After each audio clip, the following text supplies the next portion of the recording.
Je vous invite à prendre votre Bible avec moi et à regarder dans Ésaïe 44. Nous allons continuer dans ce chapitre que nous avons débuté la dernière fois à partir du verset 24.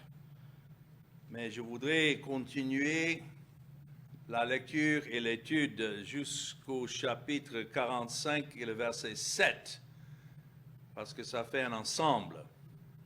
Donc mon texte, Ésaïe 44, à partir du verset 24, et ça continue au chapitre 45 jusqu'au verset 7. Et nous allons contempler dans ce message le règne souverain de Dieu. Quand on dit un Dieu qui règne, il s'agit d'un Dieu qui est souverain. Et chaque fois que nous voyons dans la Bible des mots comme ici dans le verset 24, « Ainsi parle l'Éternel », cela signifie c'est Dieu lui-même qui est en train de parler.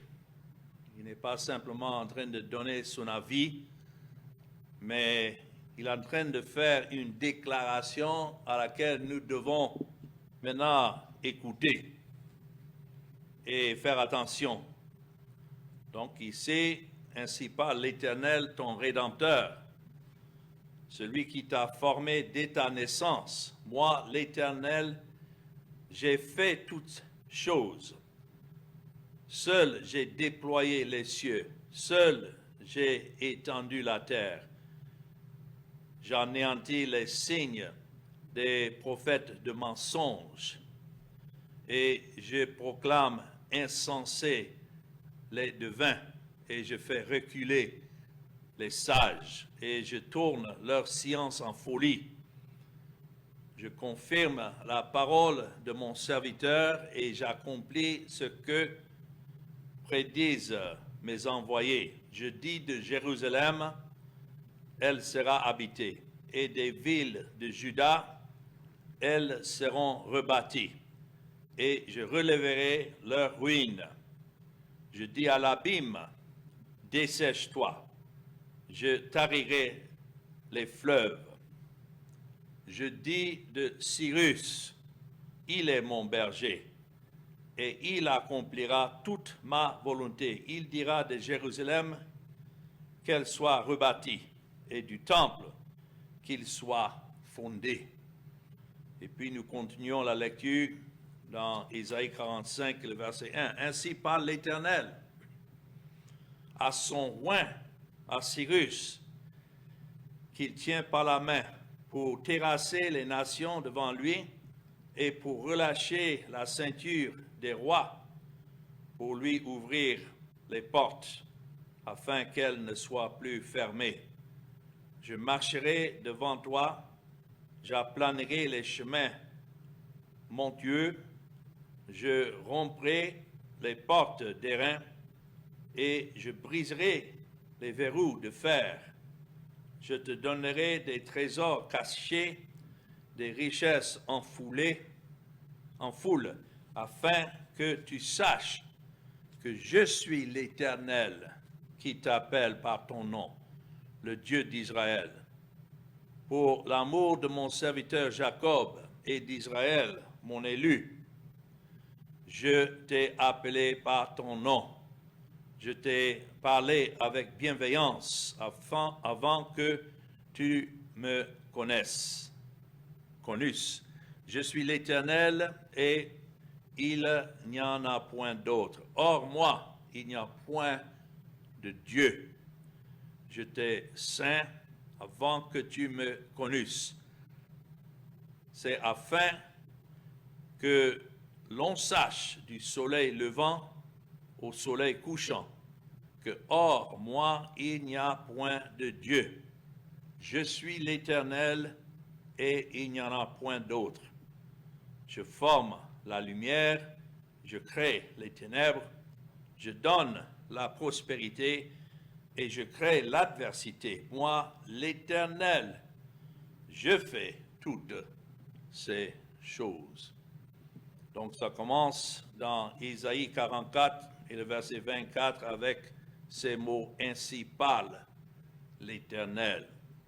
L'Éternel fait ici des déclarations remarquables à travers tout ce passage et dans les versets suivants. Il déclare qu'il est leur Rédempteur.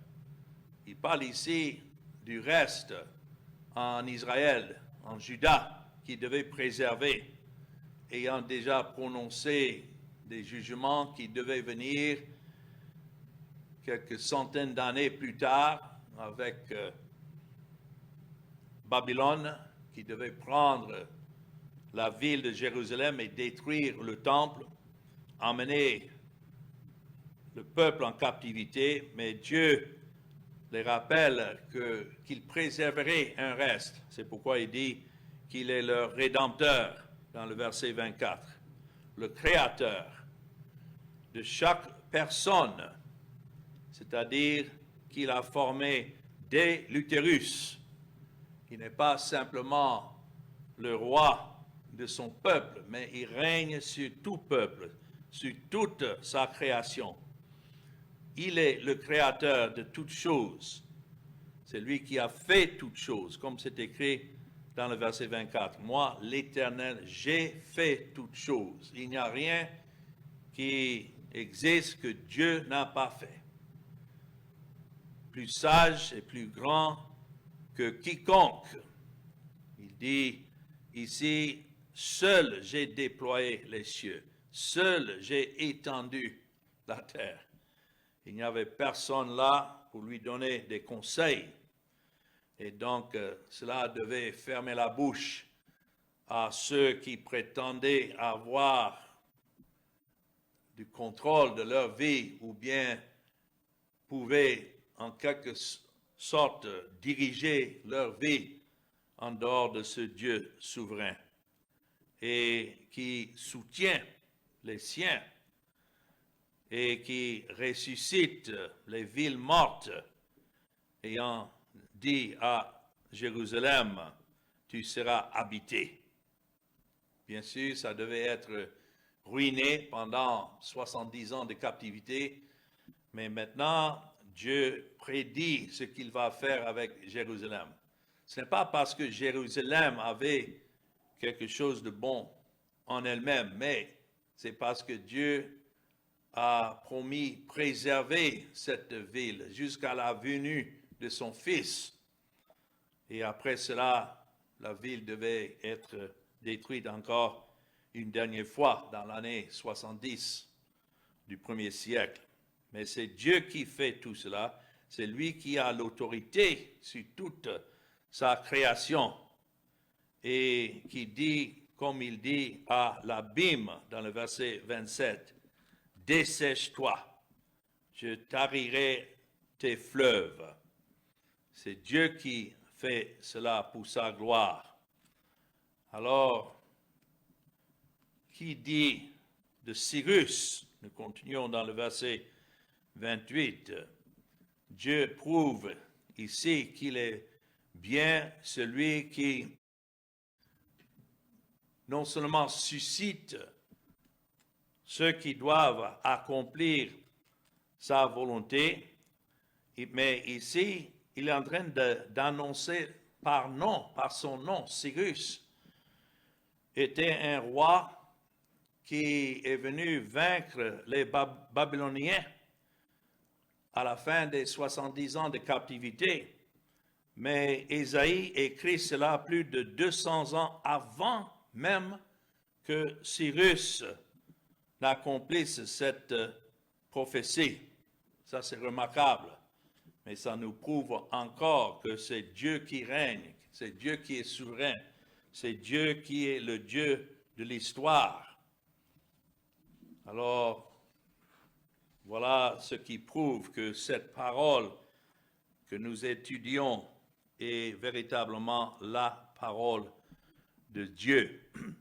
Ici, celui que Dieu devait susciter pour aller vaincre les Babyloniens et puis après donner le décret qu'Israël devait retourner dans le pays et rebâtir la ville de Jérusalem, comme c'est décrit dans le livre d'Esdras et aussi de Néhémie. Tout cela s'est passé exactement comme Dieu l'avait prononcé, mais ici, lorsqu'Ésaïe est en train de prophétiser, c'est encore 200 ans avant le fait.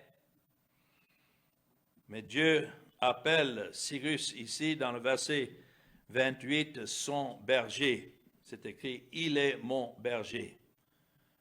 Cyrus était un berger dans le sens où Dieu l'a utilisé pour faire quelque chose de bon et utile pour son peuple.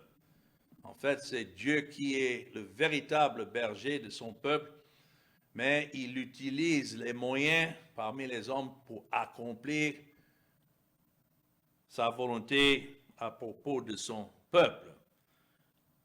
Ici, Juda, ou le peuple d'Israël à ce temps-là, lorsque Israël ou Juda devait être en captivité, était comme des brebis perdues. Mais Dieu devait les rassembler et les renvoyer dans leur véritable bercail en Juda par un étranger. Cyrus ne connaissait pas Dieu, mais Dieu s'est servi de lui pour accomplir sa volonté. Souvent, dans la Bible, les rois sont appelés les bergers ou bien des gardiens de leur peuple. Et ici, le titre signifie que le conquérant, c'est-à-dire Cyrus, qui devait venir, devait servir de gardien désigné par Dieu et de conduire encore le peuple de Juda dans leur propre pâturage. Notons, quoique Cyrus était un roi étranger, néanmoins, c'est écrit ici dans le verset 28, il accomplira, notons, ça ne dit pas une partie de ma volonté, mais toute ma volonté. Cela doit nous réconforter aujourd'hui de savoir qu'il y a bien de gens qui président sur les nations, les pays, mais c'est Dieu qui les a placés là. Il n'y a aucun pouvoir qui existe que Dieu lui-même n'a pas placé là pour sa gloire. Et ici, l'ordre que Cyrus devait accomplir, c'est que Jérusalem devait être rebâtie. Vous voyez ça dans le verset 28. Il dira de Jérusalem qu'elle soit rebâtie et du temple qu'il soit fondé une fois de nouveau. Pourquoi? Parce que quelques 500 ans plus tard, Christ lui-même devait entrer dans cette ville, entrer dans ce temple et accomplir tout ce que le temple représentait en tant qu'image de son œuvre, les sacrifices, les sacrificateurs. Mais une fois accompli, maintenant, la ville et la nation, le temple devait maintenant être mis de côté. Et c'est ça qui s'est passé. Dans l'année 70, une fois que Christ a accompli son œuvre, maintenant, Jérusalem était encore détruite pour toujours. Et le temple existe encore aujourd'hui en ruine, jamais d'être rebâti, parce que c'est Christ qui est le temple de Dieu. Et c'est par lui que nous nous approchons de Dieu, par son sacrifice. Alors, les proclamations royales de Cyrus qui ont accompli cette prophétie se trouvent, par exemple, dans Esdras, chapitre 1, si vous voulez regarder là avec moi. Peut-être nous ne sommes pas habitués à parcourir ces livres des prophètes, mais c'est une bonne chose de nous familiariser. Ici, dans Esdras, chapitre 1, notons, c'est écrit la première année de Cyrus, roi de Perse, afin que s'accomplisse la parole de l'Éternel prononcée par la bouche de Jérémie. Isaïe a précédé Jérémie. Il a annoncé ce qui devait arriver quelques 200 ans avant le fait, Mais Jérémie a vécu à ce temps-là, lorsque Jérusalem a été détruite et le temple. Et donc, lui aussi, dans son livre, surtout dans Jérémie chapitre 25, et les versets qui suivent, Jérémie avait prophétisé que ce roi Cyrus devait être suscité. Mais maintenant, Esdras, après les 70 ans, est retourné en Israël encore pour rétablir la loi et préparer la fondation du temple. Et c'est écrit, l'Éternel réveilla l'esprit de Cyrus, roi de Perse, qui fit faire de vive voix et par écrit cette publication dans tout son royaume. Ainsi parle Cyrus, roi des Perses, l'Éternel, le Dieu des cieux, m'a donné tous les royaumes de la terre et il m'a commandé de lui bâtir une maison à Jérusalem en Juda. Alors voici un roi étranger, un roi païen sur qui Dieu avait placé son esprit pour qu'il annonce et qu'il prononce exactement ce que Dieu lui avait donné de déclarer. Et ici même, quand c'est écrit dans le verset 27, je dis à l'abîme, dessèche-toi, soyez au sec. Je crois que le travail spécifique commandé par Cyrus est décrit en détail, y compris l'assèchement des eaux et la pose des fondations du temple. Quand il a dit « soyez au sec » ou bien « dessèche-toi », cela devait mettre dans le cœur de Cyrus d'assécher l'Euphrate, c'était le grand fleuve en Babylone. Et ainsi, ils ont traversé pour prendre Babylone au départ.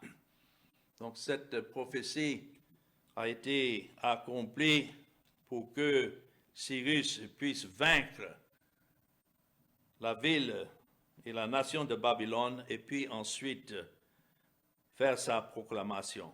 Quand c'est écrit qu'elle soit rebâtie et du temple qu'il soit fondé, c'est ainsi que Dieu a agi à travers les décrets de Cyrus. Il ne prononçait pas ces choses de lui-même, mais c'était selon ce que Dieu lui avait donné. Cela doit nous encourager que rien ne peut se passer si ce n'est Dieu lui-même qui l'ordonne. Et si quelque chose se passe, c'est parce que Dieu l'avait ordonné. Maintenant, nous continuons dans le chapitre 45 du verset 1 à 7. Et c'est pourquoi je voudrais lire cette partie et continuer à étudier. Vous savez, les divisions dans les chapitres sont là placées par les éditeurs. Mais dans l'original, il n'y avait pas de cette division. Ces divisions ont été placées là pour nous faciliter à nous retrouver dans la lecture. Comme maintenant, quand je dis Ésaïe 45, le verset 1, c'est afin que nous puissions nous retrouver ensemble.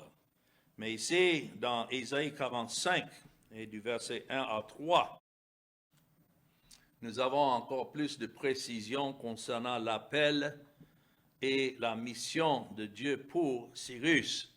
Encore cette phrase, ainsi parle l'Éternel. Cela nous démontre sa souveraineté. Mais c'est dit encore, ici dans le verset 28, il a appelé le berger de l'Éternel. Ici, dans le verset 1, il est appelé son oint. Typiquement, cela était réservé pour ceux qui étaient des prophètes ou bien des rois qui représentaient le royaume d'Israël. Mais ici, en appelant Cyrus son oint, il s'agit d'un roi étranger. Donc, Ésaïe poursuit cette remarquable prophétie du chapitre précédent. Et dans ce document, Dieu annonce encore par son nom le libérateur de son peuple d'une captivité à venir. Encore, je vous rappelle que cela devait se faire 200 ans. Cette prophétie a été annoncée 200 ans avant même la naissance de Cyrus. Pourtant, Dieu l'appelle par son nom et décrit qu'il devait être le oint de Dieu. Être le oint de Dieu signifie que Cyrus avait alors une onction particulière de Dieu pour son travail. Cela ne veut pas dire qu'il était oint de l'esprit dans le sens qu'il s'est converti, non. Mais ici, le oint de Dieu dans le sens d'accomplir exactement comme Dieu l'avait ordonné à faire. Dieu a déversé son esprit sur ce roi païen et c'est ainsi que Dieu l'a utilisé pour bénir et délivrer son peuple Israël. Je crois bien que même s'il y a dans le monde des présidents, des rois, mais Dieu préserve souvent ces rois pour le bien de son peuple. Et c'est pourquoi dans 1 Timothée chapitre 2, nous sommes exhortés avant toute chose, Paul dit, 1 Timothée 2 et le verset 1, j'exhorte donc avant toute chose à faire des prières, des supplications, des requêtes, des actions de grâce pour tous les hommes. Et là, dans le sens là, c'est pour tout genre d'hommes, riches ou pauvres, ceux qui sont rois et ceux qui sont des simples serviteurs, pour les rois et pour tous ceux qui sont élevés en dignité, notons, afin que nous menions une vie paisible et tranquille en toute piété et honnêteté. Alors pourquoi nous devons prier même pour ceux qui sont dans des positions d'autorité, quoiqu'ils ne sont pas des croyants? C'est afin que Dieu agisse à travers ceux-là pour accomplir sa volonté, comme c'était le cas ici avec Cyrus.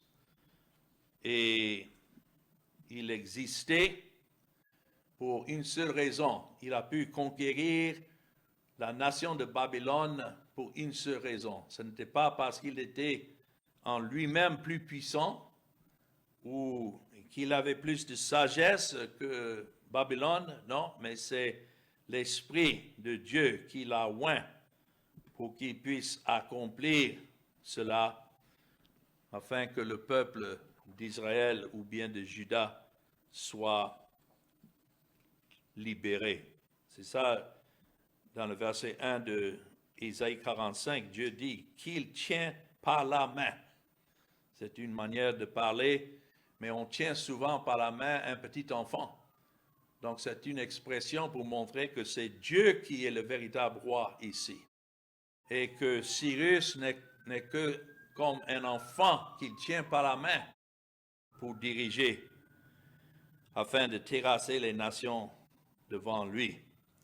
Et Cyrus était cet instrument de Dieu, quoi qu'il avait, quand on lit dans l'histoire, il avait une carrière militaire remarquable. Mais lisant ceci, nous savons qu'il a pu faire ce qu'il a fait en tant que roi, simplement parce que c'était Dieu qui lui donnait ce pouvoir. Et une fois que Dieu a fini avec un roi, l'ayant élevé dans sa position d'autorité, c'est Dieu aussi qui l'abaisse.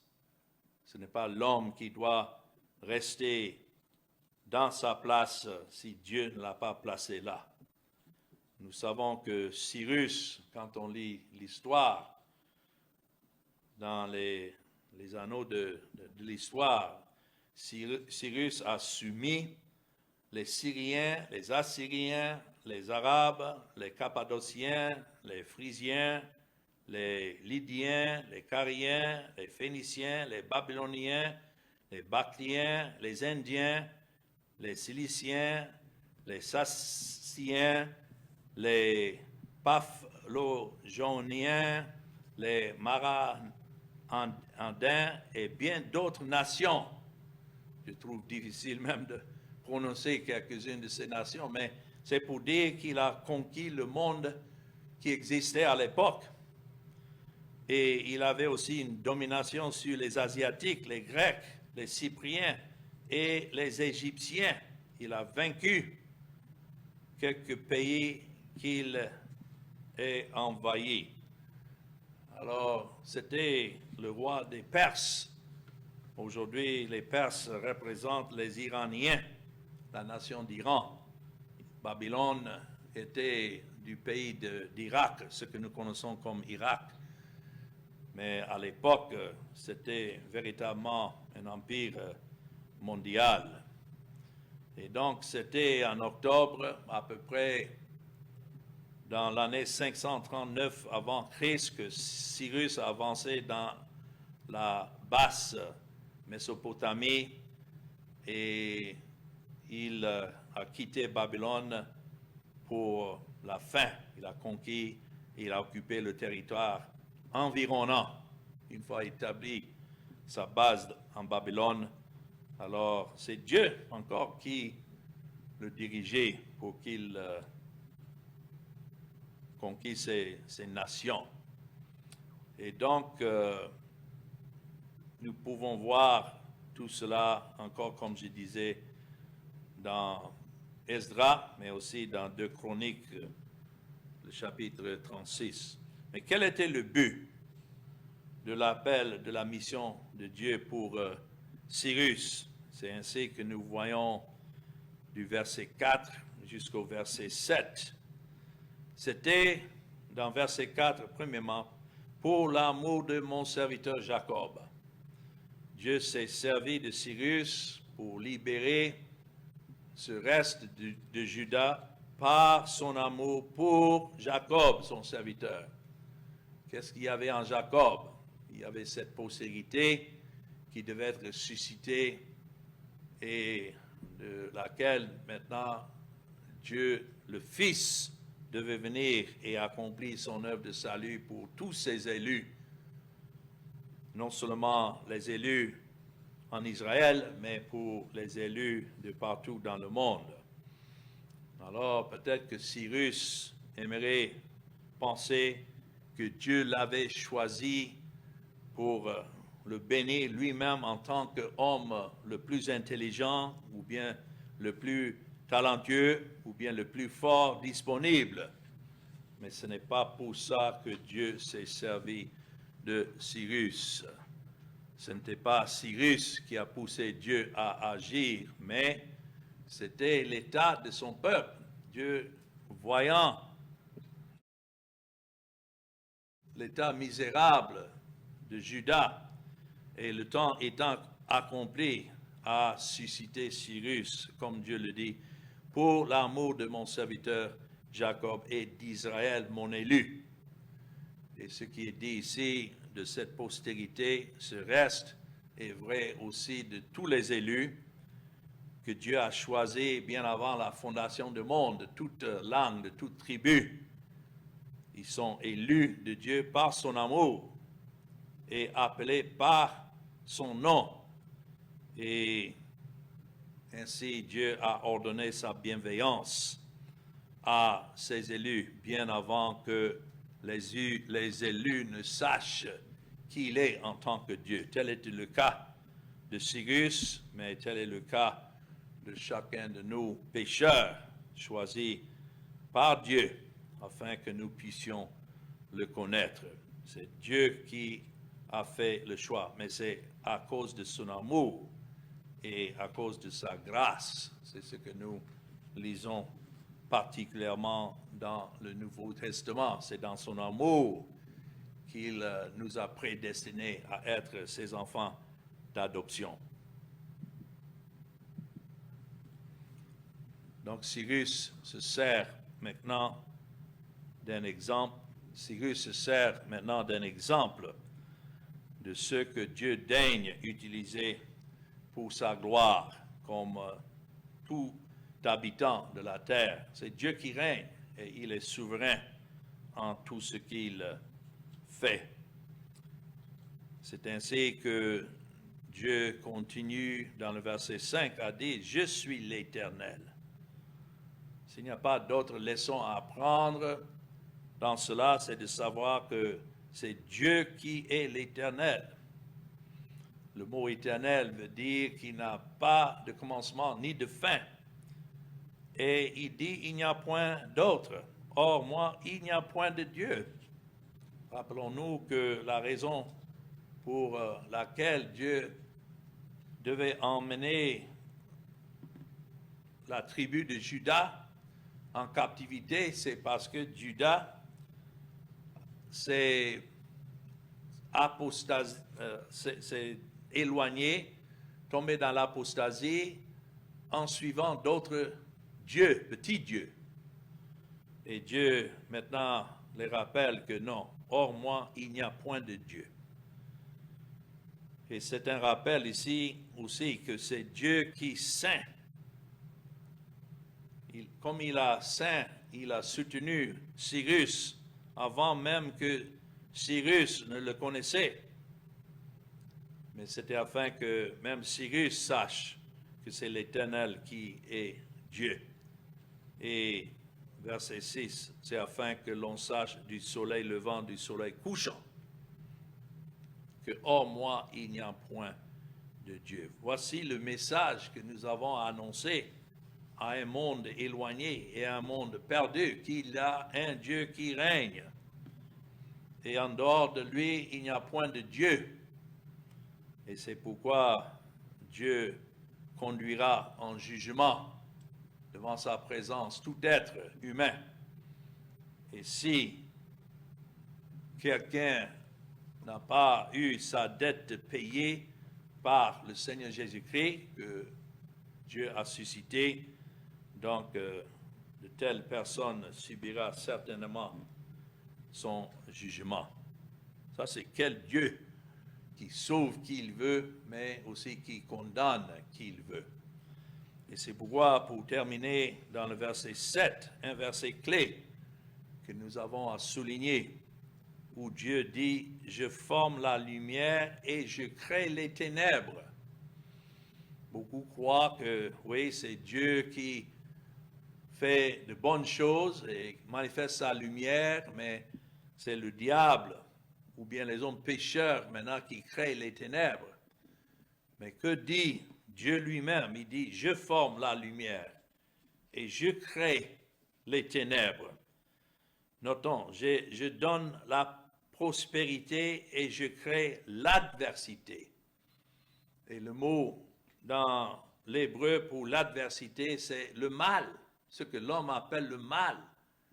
Quand Dieu envoie une tempête et il détruit beaucoup, ou bien il suscite une armée pour aller faire la guerre, comme Cyrus a fait contre les Babyloniens. C'est Dieu qui fait tout cela.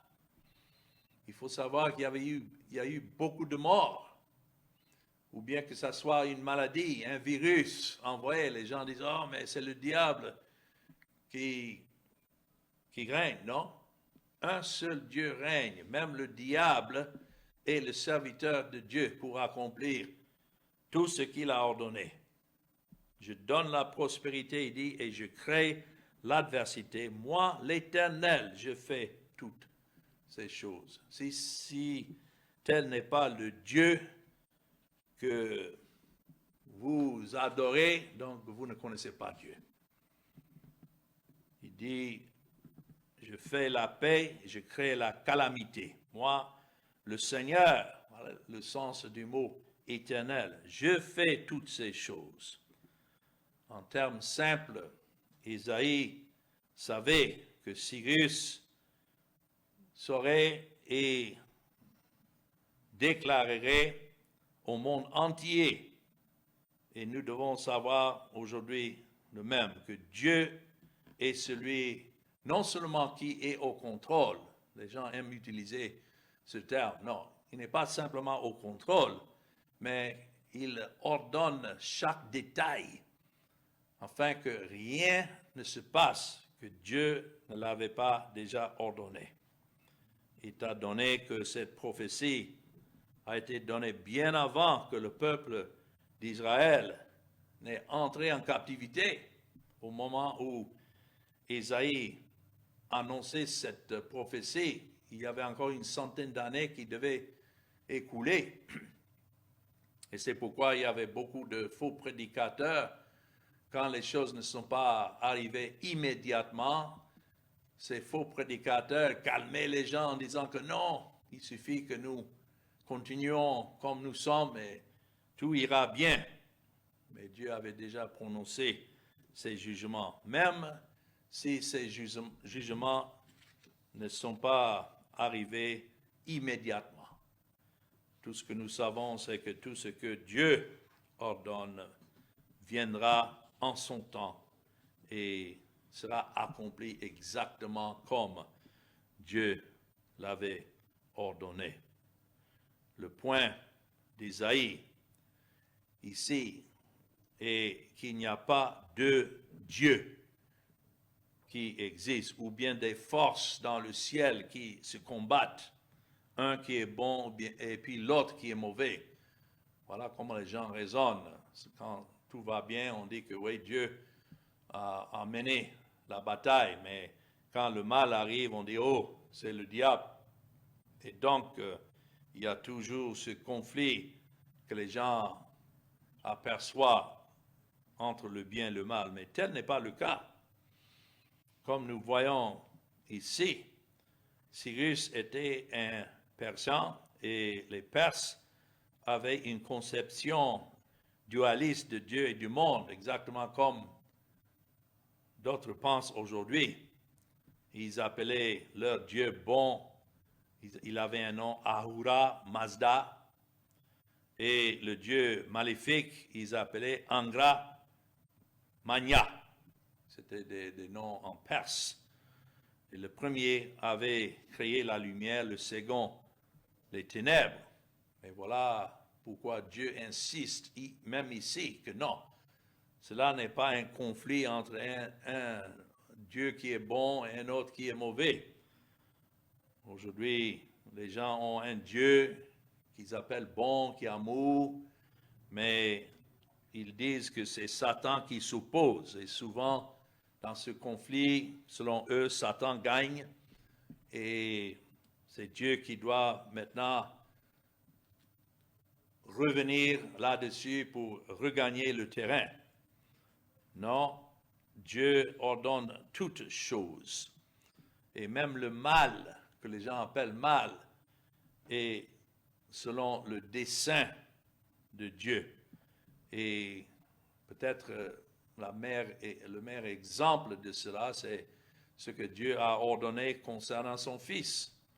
Lorsqu'il a mis son Fils sur la croix, Pierre l'avait bien expliqué le jour de Pentecôte, dans Actes chapitre 2, si vous regardez là. Et dans le verset 23, notons, cet homme livré selon le dessein arrêté et selon la prescience de Dieu. La prescience de Dieu, c'est la manière que Dieu sait d'avance ce qu'il a ordonné. Ça ne signifie pas sa prescience en voyant ce que les hommes allaient faire et puis maintenant ils devaient agir. Non. La prescience de Dieu, c'est sa connaissance avant de ce que lui-même il a ordonné. Et c'est écrit que Christ était alors délivré entre les mains des impies selon le dessein arrêté, selon la prescience de Dieu. Et vous l'avez crucifié, vous l'avez fait mourir par la main des impies. Donc, on ne peut pas contester avec Dieu et demander pourquoi ceci ou pourquoi cela. Non, c'est lui qui règne. Et si Dieu pouvait faire avancer son dessein éternel en ordonnant à ce que son Fils devait mourir d'une mort méchante et injuste sur la croix, alors il sait comment utiliser ce qui est selon son dessein aussi dans le monde entier et les actions des gens. C'est de cette manière qu'il règne en tant que Dieu souverain. Alors, nous allons arrêter là dans notre étude et reprendre ça la prochaine fois, mais que le Seigneur bénisse cette parole pour sa seule gloire. Amen.